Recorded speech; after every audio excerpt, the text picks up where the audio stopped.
Pour comprendre d'abord l'importance du chiffre 770, on est obligé de passer par le contraste Bet Rabbeinu chez Bebavel qu'on avait vu vendredi, où le rabbi dit comme ça: ou Bechutz Laaretz, en dehors du pays, il y a aussi un Bet Hamikdash. D'accord? Même si le Bet Hamikdash était détruit, il y a obligatoirement dans Bavel, ce qu'on avait appelé Bavel Babylone, c'est-à-dire l'extérieur du pays, un Bet Hamikdash. Alors on a donné deux versions, une version de Rabbi Yitzhak et une version de Rabbi on a vu Rabbi Yitzhak, Rabbi Eliezer. Un il dit que Rabbi Yitzhak dit qu'il y a les Bate Knesiot et les Bate Midrashot, les synagogues et les maisons d'études sont détenteurs de la Shrina au moment où il n'y a plus de Bet Hamikdash. Où va la Shrina? Elle est obligée d'aller quelque part. Donc elle va dans les Bate Knesiot et les Bate Midrashot, dit Rabbi Yitzhak dans la Gemara Megillah, page 29, d'accord? Donc là-bas il dit ce sont les synagogues et les maisons d'études. Rabbi Eliezer vient et dit non, c'est la maison de Rabbeinu qui est à Bavel. Alors on a expliqué c'est qui ce Rabbeinu, on a expliqué que c'est le Nassi Ador, le prince de la génération. D'accord? Donc ça c'est un très très grand résumé. U'ma'alat yetera Beit Rabbeinu, les Gabé Shar Bate Knesiot ou Bate Midrashot. Quelle est la différence des deux? C'est qu'en fait la Beit Rabbeinu c'est la maison d'études et la maison de prière du Nassi de notre génération. D'accord? Maintenant à la fin du contraste, on fait un résumé. Il dit comme ça: c'est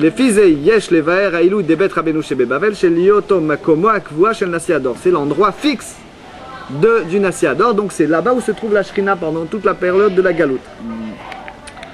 Et après il dit Anassi Wakol, d'accord, que c'est marqué là-bas dans la Parashat Rukat. Rashi il dit le chef de la génération c'est tout. Puisqu'on parle d'Israël, de Moshe, et que Moshe c'est Israël, Moshe c'est le peuple juif en entier.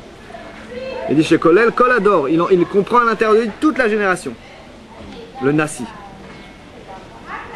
D'accord? Et il dit comme ça: Yeshbo Ashrad Gilul Klalut Ashrina. Et il a en lui, et il a dans sa maison, le dévoilement comment on dit, la Shrina telle qu'elle est à son complet. C'est-à-dire dans sa totalité. La totalité de la Shrina se trouve chez lui. Klalut Ashrina c'est marqué. C'est-à-dire que la Shrina peut se dévoiler à plusieurs niveaux, mais la totalité de la Shrina se trouve ou chez lui, ou en lui, ou les deux.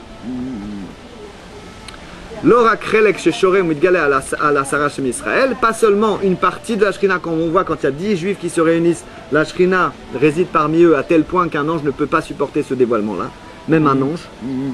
Et même s'ils n'étudient pas la Torah, 10 juifs qui se réunissent, d'accord, qui parlent de bêtises ou quoi que ce soit même, et ben un ange ne peut pas tenir parce qu'il y a un tellement grand dévoilement de la Shrina que c'est dangereux pour lui. Il peut brûler là-bas, s'annuler même.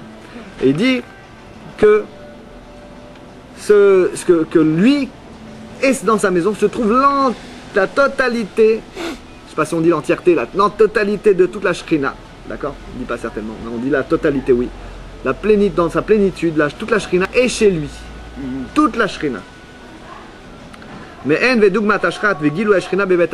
l'exemple et à l'image du dévoilement de la Shrina qu'il y avait dans le temple, Shenasa Migdash veyashav sham, umimeno nimshach ashrat gilu yashchina bechol bate knesiot bate midrashot be'artzot asher ba'u sham. Et cette Shrina c'est séparée en petits bouts pour aller dans les différentes bate knesiot et les bate midrashot. D'accord?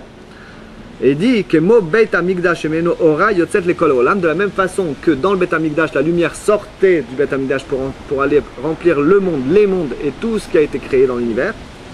Veyesh lomar chez beito shel Nassi Ador. Écoutez bien maintenant. Il dit la maison du Nassi Ador, du roi, du prince de la génération. Chez Kolel Kolador, qui est la plénitude de toute la génération, contient toute la génération, ou al derer bedugmat talpiyot. Il dit c'est la même image que ce mot-là qui veut dire talpiyot, ça veut dire quoi? Talpiyot, chez Kol apiyot ponimbo, la montagne vers laquelle se tournent toutes les piyot, toutes les bouches. Oh là là! Oh, il a fait! D'accord, donc Tal chez Kol apiyot ponimbo, c'est-à-dire la montagne vers laquelle toutes les bouches se tournent. Tourne vers tel piot. Tal, C'est piot. ça le mot qu'on était à la Mahbara de tel piot. Voilà. Kedreshat Rachmenu Zachona Mevracha Benoga le Bet Hamikdash, c'est-à-dire le Bet Hamikdash. Mais à l'at Bet Rabbeinu chez Bebavel, l'élévation, le niveau de cette Bet Rabbeinu chez Bebavel, c'est-à-dire la maison du Nassi, la maison du roi, la maison du Moshe Rabbeinu chez Bador, c'est-à-dire, on a expliqué le 770 de New York. Il dit, par rapport à la Géoula, que le Rabbeinu, qui c'est Rabbeinu maintenant, donne la solution de l'énigme. Ce célèbre Rabbeinu dont on ne savait pas l'identité, c'est qui? C'est le prince de la génération, hein? Ugam Mashiach chez Bador, c'est le Mashiach de la génération. Moshe Rabbeinu, comme Moshe Rabbeinu, a Nassi Arishon, le premier Nassi, Goel Rishon ou Goel Acharon. Donc on a la définition, qu'est-ce que c'est que le Beth Amikdash? Aujourd'hui, à notre époque, c'est le 770. Qu'est-ce que c'est que le Nassi? C'est le Mashiach de notre génération, mais en même temps, comme il a dit déjà, que nous sommes la dernière génération de la Galoute, la première génération de la Géoula, ça veut dire que le Mashiach, il est là et qu'il passe avec nous cette seconde qui va séparer en fait la Galoute de la Géoula, où il y aura le second dévoilement du Rabbi, Melech HaMashiach, aux yeux de tous, même des Goïm. D'accord. Alors maintenant, on va passer à la Sikha du Rabbi de Dvar Malchut de Parashat Vaishlach, où le Rabbi parle de la France, et on va le traduire mot à mot. Voilà, on ne va pas tout de suite expliquer, on va traduire, vous allez essayer de comprendre, et on va bien s'imprégner de ce qu'il dit pour comprendre ça veut dire quoi la valeur du mot, enfin du chiffre 770. Allusion à l'année 5770. La Acharem Asenu Vavodatenu, Bechol Bnei Israël Bemesher Kol Adorot. Après, à la suite de toutes nos actions et de tout notre travail, de tous les juifs, de toutes les générations, Kolel ou Bemiuchad la Acharei Gilui Torah Tachasidut Beyutet Kislev, et à plus forte raison, après le dévoilement de la Torah Tachasidut Chabad, après le 19 Kislev, d'accord, qui est la date de la Chag Geoula, la fête de la Geoula, She'az Itril Ikar Ainyan de Yafutsu Mainotecha Chutza, a commencé vraiment l'essentiel du travail de répandre les sources vers l'extérieur. Pourquoi c'est la Chag de la Géoula? Pourquoi c'est la Chag de la Géoula? Parce que l'Admour Hazakan a été emprisonné, on a expliqué pourquoi. Oui, puis il a été libéré à Yutet Kislev, c'est grâce à ça, le fait qu'il écrit le Tanya, qu'avec ce Tanya, on va aller accueillir le Mashiach. D'accord?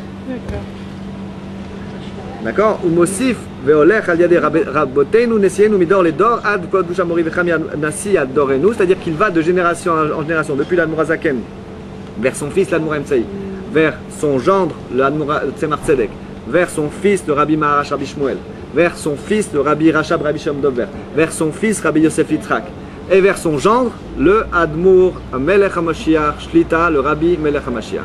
Donc, on voit là qu'on a la complète chaîne depuis l'Admour Hazaken jusqu'à maintenant, qui n'a été ininterrompue, une sorte d'énorme campagne publicitaire pour le Stania, pour la Chassidut, pour la Chassidut Chabad en particulier, maintenant pour le Dvar Malchut, pour la parole du Rabbi Melech HaMashiach, qui annonce à tout le monde que la Géoula arrive, jusqu'au moment où il dit V'akol muchan lebiat HaMashiach. Et tout est prêt pour le dévoilement pour la venue du Mashiach. Tout est prêt. Oh là là.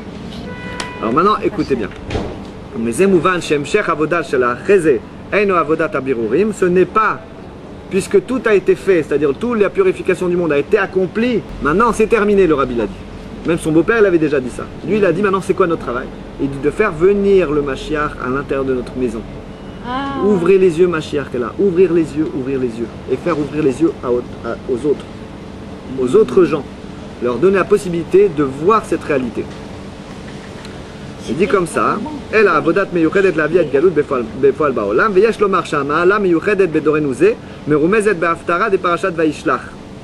Donc, la haftara de la parashat Vaishlach, qu'est-ce que c'est? Haftara de la parashat Vaishlach. Voilà. Ve'aya bet Yaakov esh, et la maison de Jacob était un feu. Vous allez voir pourquoi par la suite. Ve'aya bet Yaakov esh, donc la maison de Jacob est un feu. Le Bet Yosef Lehava, et la maison de Yosef, une flamme. D'accord? Ou Bet Esav les cache, et la maison de Esav n'était que de la paille pour eux. D'accord? Ça veut dire la maison d'Esav va brûler. Ça veut dire quoi? Veyarshu, un Negev et Aresav, et le Negev va hériter de la montagne d'Esav.